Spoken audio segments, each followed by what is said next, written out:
빌립보서의 말씀은 여러분들 책에 다 기록되어 있겠지만 제목이 빌립보 사람들의 선물이다 이렇게 명명되어 있습니다. 어떤 선물이길래 이렇게 제목을 달았을까 한번 생각해 보시면서 우리도 함께 이런 마음을 나누는 서로가 됐으면 좋겠다 하는 생각이 크게 듭니다. 한번 우리 빌립보서 4장 10절부터 한 절씩 확인해 보면서 함께 은혜를 나누고자 합니다. 첫 번째로 사도 바울이 이렇게 말합니다. 내가 주 안에서 크게 기뻐한다.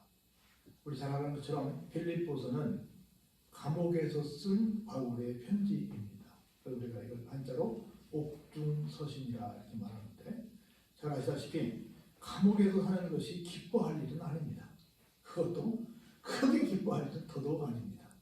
그런데 바울은 항상 이 빌립보서를 통해서 기뻐하라라고 말했고 나도 기쁘다라고 말을 하면서 내가 여러분들에게 기뻐하라고 하는 말이 여러분 반복하는 말이 될지라도 나에게는 수고로움이 아니다 라는 말을 할 정도로 기뻐하는 말을 많이 합니다.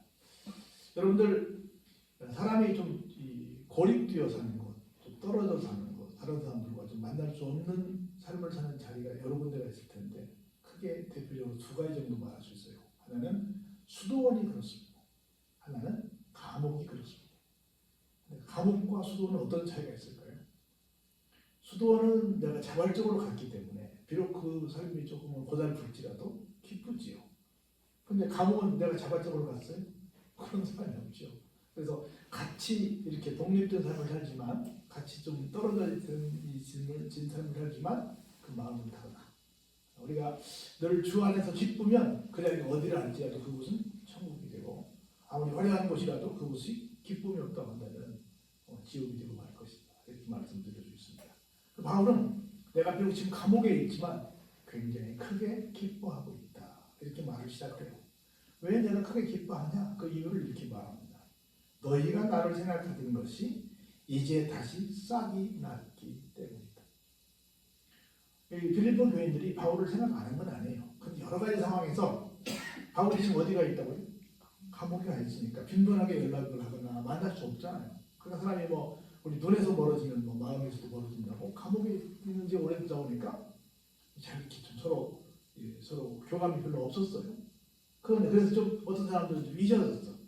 추억이나 해야 그가 만나지 그때까지 할 수 있나 이렇게 생각하고 별로 이렇게 관심을 좀 안 가졌었는데 갑자기 어떤 계기가 돼가지고 빌립보 교인들에게 비록 감옥에 있지만 우리가 가만히 있으면 안 되지. 관심을 가져야지. 해가지고 감옥에 있는 이 바울을 향해서 관심을 갖게 됐다. 그 관심을 갖게 된 것이 싹이 났다는 것은 관심이 다시 시작된다 그 말입니다. 나에 대해서 다시금 관심을 갖게 된 것이 나에게 어떻다? 큰 기쁨이 되었다. 이렇게 말을 합니다. 또 너희가 또한 이를 위하여 생각은 하였으나 그동안 어땠다? 마땅한 기회가 없었다. 왜? 내가 지금 감옥에 있으니까. 나도 감옥에 있고 여러분들도 사는데 바쁘고 여러 가지 상황에서 마음은 완전히 잊어버린 건 아니겠지만 그래도 좀 서로 이렇게 소원한 관계가 있었는데 다시금 여러분들 마음속에서 나를 생각한다고 하는 내 마음은 정말 크게 감옥에 있지만 기쁘다 하는 말을 합니다. 그러면서 바울이 내가 깨달은 것, 내가 터득한 것, 내가 하나 새롭게 알게 된 것이 있다. 그러면서 어떤 인생을 오래 산 사람으로서 어떤 자기의 마음을 얘기합니다. 볼까요? 내가 어디에도 이렇게 말합니다. 내가 지금 비록 감옥에 있어서 부자예요, 궁핍이에요? 궁핍하지요. 내가 감옥에 있어서 아무것도 가진 게 없어서 하는 말이 아니야. 내가 궁핍함으로 말하는 게 아니야. 아닌데 어떠냐? 내가 어떤 형편이든지 나는 스스로 만족하는 것을 배웠다. 그러니까 내가 혹시 조금 섞어 말하면 내가 지금 감옥에 와서 고생하고 가난하고 그러니까 너희들이 나를 너무 측은하게 생각할 것 같은데 그럴 거 없어. 나는 내가 지금 없어서 하는 말도 아니야. 내가 감옥에 있어서 하는 말도 아니고 내가 돈이 없어서 하는 말도 아닌데 나는 어디에 있든 간에 스스로 만족하는 그런 것을 나는 배웠단다. 이렇게 말을 하는 거예요. 우리 성도라고 하면 어디에 있든 어떤 환경에 있든 나는 스스로 만족해. 그래서 우리는 항상 뭐 해요? 감사해. 항상 감사해. 항상 기도해. 그렇죠? 항상 감사해. 왜? 만족하니까. 만족한다는 건 뭐예요? 감사하다는 거죠. 항상 감사하는 거지. 감사해요. 그럼 이렇게 말해요. 나는 비천에 처할 줄도 알고. 비천은 아주 땅바닥으로 떨어진 거죠. 그리고 풍부에 처할 줄도 알아. 곧 모든 일, 배부르는 것, 배고픈 것, 풍부와 궁핍에도 처할 줄 아는 일체의 비결을 배웠다라고 말합니다. 내 삶이 가난한 대로, 부자면 부자인 대로 어디든지 나는 다 적응할 수 있어. 괜히 너무 염려하지 마. 이런 얘기입니다. 우리 성도는 어떤 상황에서도 기도할 수 있고, 감사할 수 있고, 만족할 수 있고, 이렇게 사는 사람이 성도의 삶이라고 생각이 듭니다. 좋을 때는 막 좋아하고, 어려워지면 또 막 쟁쟁거리고, 이런 성도로서의 바른 모습은 아니지 않겠나 하는 생각이 듭니다. 어떤 상황이 와도, 우리 고사에도 그런 얘기잖아요. 세움지마란 말 하잖아요. 세움지마 얘기처럼 이래도 감사, 저래도 감사, 이래도 뭔가 뜻이 있겠지라고 생각하는 그런 여유로운 마음을 갖고 사는 것이 성도가 가져야 될 마땅한 마음이 아니겠나 하는 생각이 듭니다. 그래서 이렇게 고백해요. 우리 그 유명한 말이죠. 빌립보서 4장 13절 빌사 139이죠. 같이 한번 읽어볼까요? 여러분 아까 읽었지만 시작. 내게 능력 주시는 자 안에서 내가 모든 것을 할 수 있느니라. 아멘. 나는 못하지만 누구만 해주시면, 내게 능력만 주시는 주님만 함께해 주시면 나는 모든 것이 가능합니다. I can do it. 나는 모든 것이 가능해요 라고 고백하는 거예요.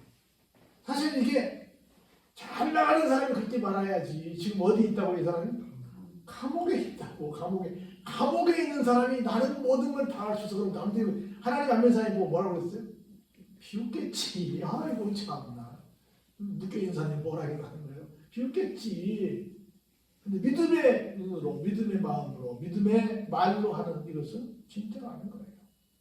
이게 어디 평화로운 시기에 내가 잘 나갈 때, 출세 가족을 달릴 때 한 말이 아니에요. 감옥에서 한 말이. 내게 능력 주시는 자 안에서 내가 어떤 것을, 모든 것을, 어떤 부분적이나 모든 것을 할 수 있다. 할렐루야. 그러니까 믿음의 고백은 어려울 때 나오는 거지, 잘 나갈 때 그건 아니에요. 자 보세요. 그러나 너희가 내 괴로움에 함께 참여하였으니 어떻다? 잘하였도다 그랬어요. 여기 참여해놓고 참여 앞에 반가로 이름이 되어 있어요. 그 밑에 설명을 보니까 뭐로 되어 있어요? 또는 교제라고 되어 있어요. 그렇죠? 비록 감옥에 들어있는 바울이지만 빌립보 사람들은 이 바울에 들어있는 감옥을 부끄러워하지 않고 바울로 뭐 했다고요? 교제했다. 당당하게 나는 바울이 절대 이상한 죄를 지어서 간 사람이 아니라 정말 우리가 존경할 만한 그런 분이야 라고 생각해서 기꺼이 어때요? 교제하는 삶을 살았다는 거예요. 그것이 바울이 볼 때 뭐예요? 잘한 일이라는 거예요. 할렐루야? 잘했다는 거예요.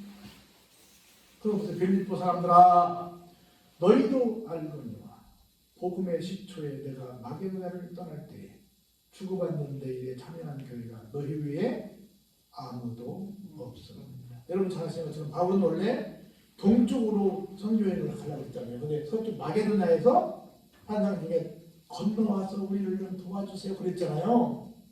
그때 아무런 준비 없이 정말 하나님의 섭리 속에서 그냥 갔단 말이에요. 근데 그때 처음 가는 이 바울 선교사에게 돕는 사람이 누구밖에 없었다? 바로 이 빌립보 사람들밖에 없었다. 왜? 최초의 교회니까. 바울 선생이 빌립보에서 전도를 하다가 점치는 귀신 들린 여정을 고쳐주셨대요. 그리고 어떻게 됐어요? 감옥에 들어갔지요. 그리고 한밤중에 어떻게 했어요? 거기서 찬송을 했지요. 그 공분이 막 터졌지요. 그때 간수자리가 자결을 하고 있죠. 근데 도망가지 않았으니 죽지 마라 하니까 뛰어와서 어떻게 했어요? 그러면 어떻게 할까요? 그랬더니 그 유명한 말을 보시겠죠? 주 예수를 믿으라 그리하면 너와 내 집이 구원을 얻으리라 라는 이 사건이 어디서 났어요? 빌립보 감옥에서 터졌단 말이에요. 그래서 빌립보 빌립보 사람들이 처음으로 바울을 선교하는 사람들이 됐다는 얘기를 하는 거예요. 그걸 첫사랑을 잊지 못하는 것처럼 그 처음 나를 도왔던 그 사람들을 잊지 못하고 있는 바울의 마음을 여기서 살펴볼 수 있는 겁니다. 그리고 데살로니가에 있을 때에도 너희가 한 번뿐 아니라 몇 번이나 2번이나 나의 쓸 것을 보내었다. 내가 다른 지역으로 옮겨왔을 때도 우리 선교사님 가셨으니까 우리 도와야지 해서 한 번도 아니고 2번씩이나 계속해서 바울을 후원하는 보내는 선교사의 역할을 했다라는 얘기를 합니다. 그럼 보세요. 내가 선물을 구함이 아니요 오직 너희에게 유익하도록 풍성한 열매를 구합니다.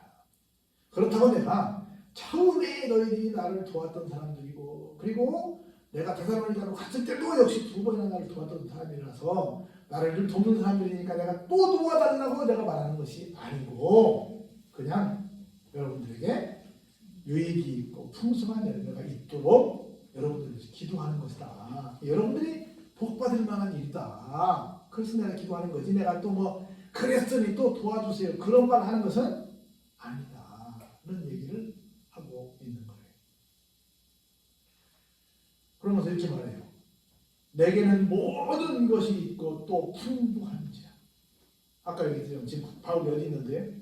감옥에 있는데 감옥에 있는 바울이 계속 말합니다. 나는 모든 게 다 있어. 난 풍부해. 그럼 우리가 이 대목에서 한번 볼까요? 지금 바울이 많은 걸 가지고 있을까요? 지금 여러분들이 많은 걸 가지고 있을까요? 누가 더 많이 가지고 있을까? 감옥에 있는 사람이 많이 가지고 있을까? 우리가 많이 가지고 있을까? 우리가 많이 가지고 있겠지. 당연한 말이에요. 근데 우리는 많이 가지고 있다고 그래요? 조금 가지고 있다고 그래요? 내가 지금 풍부하다고 그래요? 내가 지금 가난하다고 그래요? 뭐가 거꾸로 되지 않았어요? 바울은 감옥에 있으면서도 나는 풍부해라고 말하는데 우리는 밖에 있으면서 더 많은 걸 가지고 있으면서 나는 가난해. 말이 좀 이상하잖아요? 제가 볼 때는 말이 이상합니다. 그러면서 에바브로 디도펜에 너희가 준 것을 받음으로 내가 풍족하니 이는 어때요? 받으실 만한 향기로운 재물이다. 여러분들이 에바브로 디도라는 사람을 심부름꾼으로 세워서 이 감옥에 지금으로 가라면 돈으로 가라면 뭐겠어요? 영치금이지. 그렇죠? 영치금을 보내주고 또 감옥에 쓸 물건을 주는데 그것이 나에게 풍족하고 그것이 뭐가 됐다? 하나님께 드리는 뭐가 됐다? 향기로운 재물이 됐다. 바울이라고 하는 것은 한 사람에게 준 것이 아니라 누구에게? 하나님의 종에게 준 것이었기 때문에 그건 곧 뭐가 됐다? 하나님께 드린 예물이 됐다라고 합니다. 그래서 누구를 기쁘시게 해드려요? 하나님을 기쁘시게 해드린 결과를 가져왔다라고 말을 합니다. 그래서 보세요. 나의 하나님이 그리스도 예수 안에서 영광 가운데 그 풍성한 대로 너희 모든 쓸 것을 채우시리라. 아멘. 그 풍성한 대로 너희 모든 것을 쓸 것을 채우시리라. 하나님의 일에 함께 동참한 사람, 하나님의 종에게 이렇게 최선을 다해서 협력한 사람들에게 당연히 이런 복을 빌겠지 않겠어요? 빌죠. 오늘 잘못 들으면 아이고 목사님한테 잘하라고 하는 거다 이렇게 또 오해할 수 있을 텐데 그렇게 있는 그대로 지금 얘기하는 거예요. 바울이 그렇게 정말 복을 빌 수밖에 없는 이런 감동을 지금 받고 있는 것을 볼 수 있습니다. 그럼 하나님 곧 우리 아버지께 세세 무궁하도록 영광을 돌릴지어다. 우리 모두가 이런 좋은 관계를 맺고 있는 걸 보니 이런 행복한 삶을 자니 우리는 뭐만 하자? 하나님께 영원토록 영광만 올려 드리자. 그게 우리의 마땅한 삶이다 라고 얘기를 합니다. 그리고 마지막 끝번째 이제 끝 인사를 하고 마칩니다. 그리스도 예수 안에 있는 성도에게 각각 문안하라 라고 함께 있는 형제들이 너희에게 문안한다. 모든 성도들이 너희에게 문안한다. 특히 가이사의 집 사람들 중 몇도 하고 있다. 여기 가이사는 시저 황제입니다. 가이사의 집사람이라 무슨 얘기예요? 황제를 모시고 있는 사람들도 개종을 해서 하나님을 믿는 예수님을 믿는 신앙인들이 됐다는 거야.